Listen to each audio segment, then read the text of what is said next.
నైరుతి బంగాళాఖాతంలో ఉన్నటువంటి అల్పపీడనం అది ఈరోజు మరింతగా బలపడి తీవ్ర అల్పపీడనంగా మారి ప్రస్తుతం అదే రీజన్లో ఉంటూ నెక్స్ట్ 24 అవర్స్ వరకు చూసేది most likely to move in north west direction, అంటే వాయు దిశగా వెళ్తూ ఇట్ రీచెస్ మా north Tamil Nadu and south Andhra Pradesh reach అయ్యే ఛాన్స్ ఉంది. నెక్స్ట్ తదుపరి 24 అవర్స్లో అది నియర్లీ నార్త్ వెస్ట్, అంటే north west initially and then move in nearly north west direction, అంటే ఈ డైరెక్షన్లో వెళ్తూ మన ఆంధ్రప్రదేశ్ కోస్ట్కి ఆల్మోస్ట్ ప్యారల్గా వెళ్ళే ఛాన్సెస్ అయితే ఉన్నట్టుగా మనం ఫోర్కాస్ట్ ఇస్తున్నాం. దీన్ని ప్రభావం చేత మనకి నెక్స్ట్ 3 days ఇటు ఉత్తరాంధ్రలో దీని యొక్క యాక్టివిటీ అంటే ప్రభావం ఎక్కువగా ఉండే అవకాశం ఉంది. అలాగే దక్షిణ కోస్తా వరకు కూడా కొంతమేర ఉంది.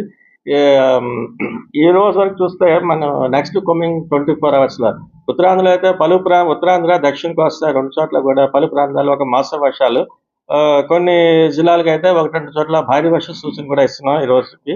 ఇవి ముఖ్యంగా ఇటు దక్షిణ కోస్తాలో అయితే నెల్లూరు, ప్రకాశం అండ్ రాయలసీమ, తిరుపతి జిల్లా, అలాగే ఉత్తరాంధ్రలో అయితే అనకాపల్లి, విజయనగరం, విశాఖపట్నం, కాకినాడ జిల్లాలకు అయితే 1-2 చోట్ల భారీ వర్ష సూచన నెక్స్ట్ కమింగ్ 24 అవర్స్.